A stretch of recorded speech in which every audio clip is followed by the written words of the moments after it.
I've worked myself in an immigration office for a number of years and have very much become against a lot of the legal immigration we see. So I'm curious if your views have changed on that. I would say my views have been pretty consistent over time, and they're consistent with what I reflected in my speech, which let's start with where we need to begin. I think, based on your question, I assume we would find alignment here, but I hope we do. We have double-digit numbers of millions of people who entered the country illegally. And my view is if you entered the country illegally, it is perfectly just for you to be returned to your country of origin. We haven't done that. So I agree. Let's do that first. Focus on that first. And that would constitute something where we have still 10+ million numbers to go before we get to that question. Now, the separate question is, what should the legal immigration policy of the United States look like? Is the legal immigration policy of the United States right now serving the best interests of our country? No. I think the answer to that question is no. I agree with you.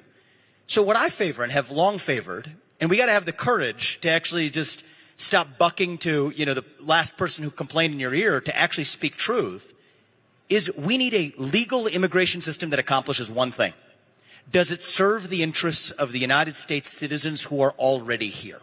That should be the sole purpose. Now the question is we may disagree on exactly how we do it, but at least we're aligned on the goal. The goal of U.S. immigration policy is to serve the Americans who already reside here. Then we have a question of what a merit-based system looks like. Now, the White House took some steps recently to say that, people should have to pay more to be able to actually hire someone from another country. I think that's actually a reasonable approach. If somebody's asked to put their money where their mouth is, that's a reasonable approach for framing the question of how we think about legal immigration to the United States. But I think that is a tough question. We're going to have to roll up our sleeves and actually ask the question, what best advances the interests of the citizens who are already here? And a precondition for even having that debate is actually to have ended the illegal immigration crisis in this country that we can't just sweep under the rug to punt for this other complicated question ahead of us. That's where I land on the question. So thank you for your input. Thank you. Appreciate it, man. Hi, nice to meet you. My name's Luke. I got a question. Here we go. So in my opinion, the mental health crisis in America is the biggest threat to the future of society, and the numbers speak for themselves as in the past 20 years, the reported depression and anxiety rates have gone from 8% to 20%, and this exponential growth, almost as high as Nancy Pelosi's investment returns. But anyways, it feels like the scale of this mental health issue is overlooked and frankly being abused, whether that is through social media ecospheres and algorithms within school systems or promotion of radical left agendas such as transgenderism. So how will people realize this massive issue that affects all of us right now, and what should we do about it? Look, it's an epidemic in our country.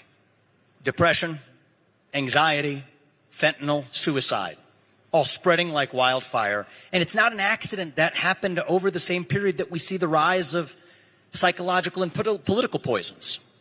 Wokeism, transgenderism, climatism, COVIDism.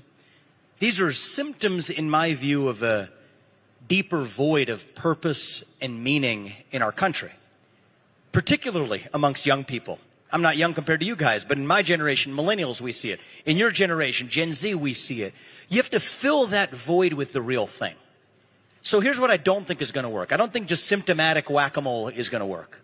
I think we have to fill that void, that black hole, with the real thing, with a vision of American national identity that runs so deep that it dilutes the poison to irrelevance, with the self-confidence that comes from having two parents in the home, in a stable nuclear family that gives a kid the foundation to believe they can jump higher when they do so from a stable foundation. The revival of faith in our country, mediated not through the government, but through our culture. Something that Charlie Kirk, I know, was very focused on as well. Filling that vacuum in the heart of every person. It was actually a French scientist who once said that, it's Blaise Pascal, who said if you have a hole the size of God in your heart and God doesn't fill it, something else will instead. So the way I look at it is faith, family, patriotism, start with just pick two. Okay, it can't be zero. That's where we're beginning. Now, where can public leaders, such as in government, make a difference? I think our schools are a good opportunity to start. Early detection in schools is a big opportunity. Use an education system that revives the self-confidence of our young people. Bring back physical education at a young age. Bring back the presidential fitness test. PE as early as kindergarten. Physical health and mental health are two sides of the same coin. serve healthier food in the cafeterias, revive civic education even in high school. I personally think we do that with some standards. I think every high school senior who graduates from a high school in this country should have to pass the same civics test that, frankly, every immigrant has to pass before that immigrant becomes a voting citizen. You got to know something about your country, to be proud of your country, to be proud of yourself. But I want to give you credit for putting your finger on the pulse of something that knows no partisan boundary. It's not about black or white or left, right, Democrat, Republican, urban, rural. What you described, the mental health epidemic, if you look at the numbers, it knows no demographic or partisan boundary. And we really want to fix the country. We're going to fill that vacuum in the heart of a generation. It's the job of leaders like myself, governors like those of us who are here, and leaders at every level, high and low, including all the way to including the household, to play their role in stepping up and reviving that missing sense of purpose in our country. And if we do that, I think the peak of this mental health epidemic will be behind us. Thank you. Thank you, my man. Appreciate it. Hello, I'm Raleigh. Thank you Hey. for being here. You talked a little bit about social media, and obviously it affects a lot of young people. And there was a friend of Charlie's, her name's Candace Owens, you probably know her. She's made a lot of videos, and a lot of people have watched these videos. And I was just wondering what your opinion was on some of the claims she's brought forward. So I'll share with you something that's been true of my experience of social media over the last year. One of the things that's hard about being in politics is, on one hand, you got to use it, right? I've got millions of followers. It's a great way to at least tell people what you think, but to do it while consuming less of what it sends me back. So I would say over the last year, since I left the presidential race, one of my learnings is, you think about even the last question about mental health, you got to practice what you preach and set a model. I use it to send the messages I need to send, and I try to consume as little of it as I can back in a response. That's put me in a better place in my own life. One of the things I've also learned is that there is such a gap between what, and I learned this from running for president, such a gap between what exists in the algorithmic and often even artificially astroturfed created response-based echo chamber in the social media world versus what exists in 3 dimensions, even in rooms like the one where we are tonight. So one of the things I'm aiming to do is, if somebody has a question for me and I want to have real dialogue in the real world, I'm going to come here and do it this way. It's a lot better this way. And so if somebody wants to ask me any question you want, anything's going to be fair game.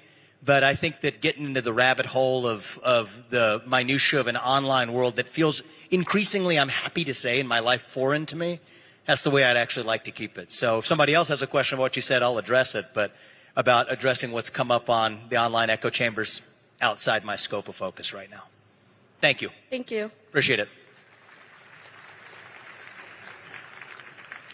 My name is Adam. I'm still in high school. I'm trying to finish high school up this year. But I'm wondering, where can I start off where I could carry Charlie's legacy in Kalispell? Say that again. I just want to hear the question. I'm trying to carry Charlie's legacy in Kalispell, but I'm wondering where I could start and what are your tips for me? Sure. The first tip is, and Charlie embodied this better than probably anybody I know, when you are the only person in a room, say it's in your high school, say it's in a club you're a part of, say later it's an organization you join. When you're the only person in a room who believes what you do, you have an obligation to your country to stand up and say it. Say it with a spine. Say it with conviction. Say it with respect. And I think that that's one of the things, if you think about carrying on Charlie Kirk's legacy. I did so many of these events in college campuses across the country with him last year. We went to the University of Pittsburgh, we went to Georgia State, we went to University of North Carolina, others. And one of the things he would always say, and I enjoyed this, right? We were a good pair in this sense, is when somebody would come up to the mic, and even if it happens tonight, we'll say the same thing. It could be somebody, it's a predominantly conservative room, if I'm reading it correctly, but somebody from the left comes up, we don't sneer at them. We let them ask their question, and then we're going to address it directly head on. But we may say that the other side doesn't extend us that courtesy and response, and that's probably right. But we don't hold ourselves to their standards. We hold ourselves to our own standards. And if you want to carry on my friend's legacy, our friend's legacy, that's what you do. Hold yourself to your standards regardless of what the other side does. That's my best advice to you. Thank you, young man, all right? Good luck with high school. Good afternoon, sir. My name is Peyton. Good afternoon, sir. My name is Peyton Watanowitz. And Afternoon, man. It's like, yeah, I'm from Ohio. I'm 2 hours ahead. It's like nighttime for me. Good to see you, man. With rising global tensions, including situations like Venezuela, do you believe the U.S. should prioritize maintaining a strong military presence abroad, or should we shift focus more toward homeland security using assets like National Guard and ICE to protect our borders and internal security? So before we get to the either or, the number one thing we need to do is I think we need a restoration of both U.S. hard power and soft power. Both of those aren't in the place where they need to be. I think it's unacceptable if you have hypersonic missiles operated by other countries in an era of potential risks of nuclear risks where Russia or other countries have hypersonic missile capabilities ahead that of the U.S. No, we need a restoration of our hard power capabilities, not rhetoric, not just the chest thumping, but actual tools, our military industrial base, our ability to produce actual hard military power. God forbid in the situation that we need it, which we hope we don't have, we need to actually have hard power to the fullest. And then I also want to see a restoration of soft power. You know, I think that part of the U.S.'s cultural cachet around the rest of the world, even the dollar as the reserve currency of the world, is a great form of soft power. So I want to see both of those things.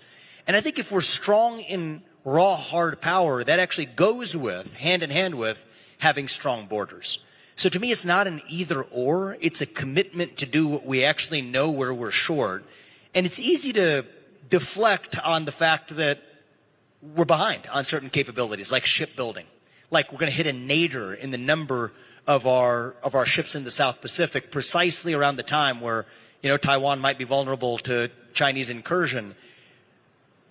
This is not a moment to change the subject from the main show. We can change the main show to a lot of peripheral questions around U.S. military power.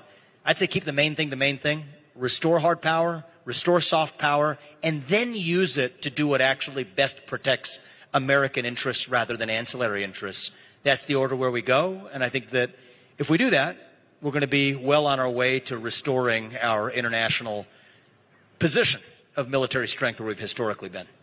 Thank you.